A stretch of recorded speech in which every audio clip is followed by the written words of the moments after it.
The Lellan Top Show is brought to you by My Store Hub, her store online. Cooker की अगली सीटी से पहले ना ये ढाबा ऑनलाइन कर देना है।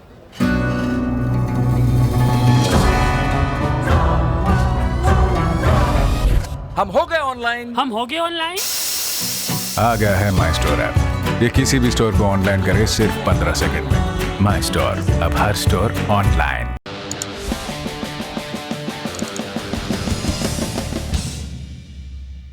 पहली सुर्खी जुड़ी है कोरोना के टीके और उस पर भारत में खड़े हुए विवाद से।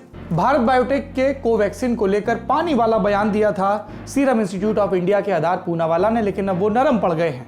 भारत में ऑक्सफर्ड एस्ट्राजेनेका का कोविशील्ड टीका बना रहे सीरम इंस्टीट्यूट ऑफ इंडिया और कोवैक्सीन बनाने वाली कंपनी भारत बायोटेक, इन्होंने 5 दिसंबर को साझा बयान जारी किया, जिससे पता चला कि दोनों के बीच सल्लम पट्टी हो गई है।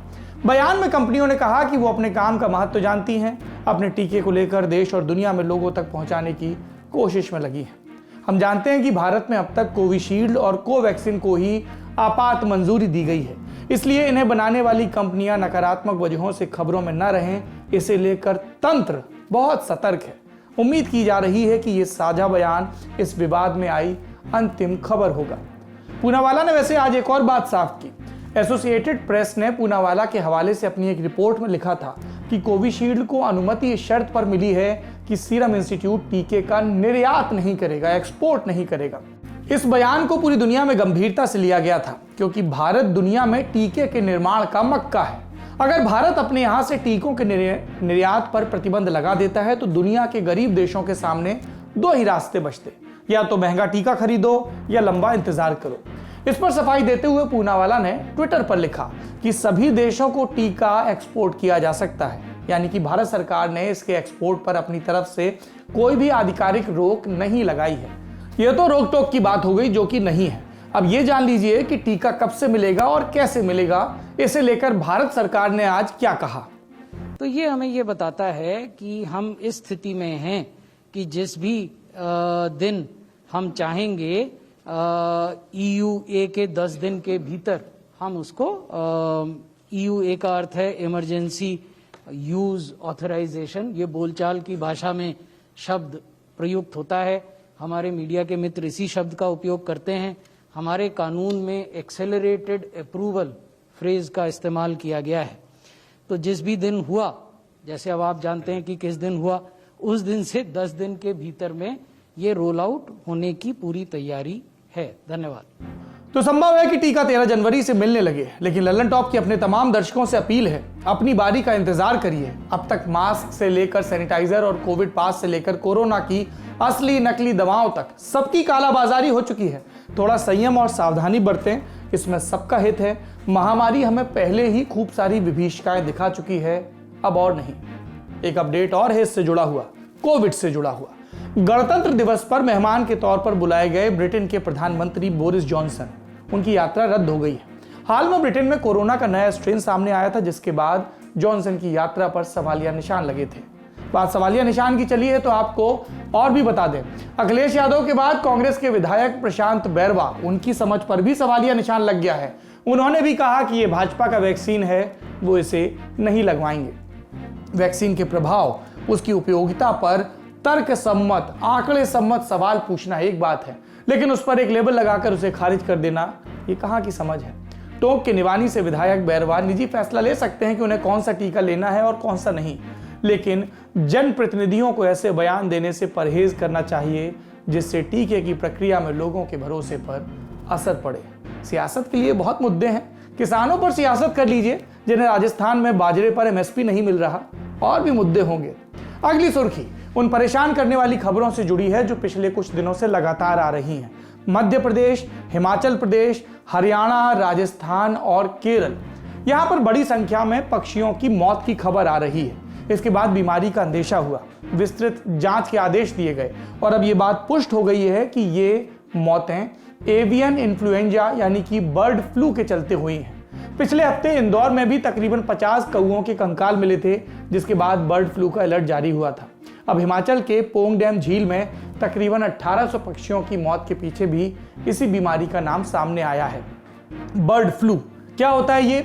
H5N1 इन्फ्लुएंजा वायरस के चलते होता है। पक्षियों में तेजी से फैलता है और उनके अंदर सांस की गंभीर बीमारियां पैदा कर देता है।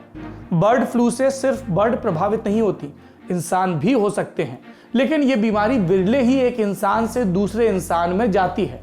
और जहां जहां पक्षियों में इस बीमारी की पुष्टि हो रही है, वहां स्थानीय प्रशासन महामारी कानून का इस्तेमाल कर रहा है, बंदिशें लगा रहा है। जैसे हिमाचल प्रदेश के कांगड़ा में पोल्ट्री उत्पादों की बिक्री और निर्यात पर प्रतिबंध लगा दिया गया है। केरल में पिनरई विजयन सरकार ने बर्ड फ्लू को राज्य स्तर की आपदा मानकर हाई अलर्ट जारी किया है। अगली सुर्खी की तरफ बढ़ते हैं। प्रधानमंत्री नरेंद्र मोदी ने आज कोच्चि से मंगलुरु को जोड़ने वाली प्राकृतिक गैस नेचुरल गैस की पाइपलाइन का उद्घाटन किया। 450 किलोमीटर लंबी है, 3000 करोड़ की लागत से बनी है। जैसा कि प्रधानमंत्री हर विकास कार्य के उद्घाटन के वक्त करते हैं, उन्होंने यहां भी अपने राज में हुए काम की तुलना 2014 तक हुए काम से की, मतलब कि यूपीए के राज से, और बताया कि किस तरह प्राकृतिक गैस का इस्तेमाल घरों और गाड़ियों में बढ़ा है, नए सीएनजी स्टेशन खुले हैं। यहां तक ठीक था। इसके साथ साथ पीएम ये भी बोल गए कि देश में विकास की गति बढ़ गई है।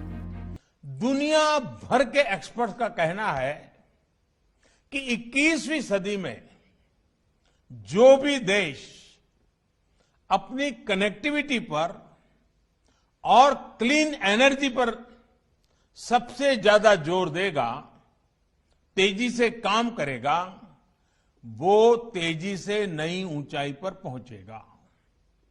आज आप जिस भी फ्रंट पर देखें, highway connectivity, railway connectivity, metro connectivity, air connectivity, water connectivity, digital connectivity या फिर गैस कनेक्टिविटी, भारत में जितना काम अभी हो रहा है, एक साथ इतने सभी क्षेत्रों में उतना पहले कभी नहीं हुआ। एक भारतीय के तौर पर यह हम सभी का सौभाग्य है कि हम ये होते हुए अपनी आंखों से देख रहे हैं। हम सभी विकास के इस नए आंदोलन का हिस्सा है।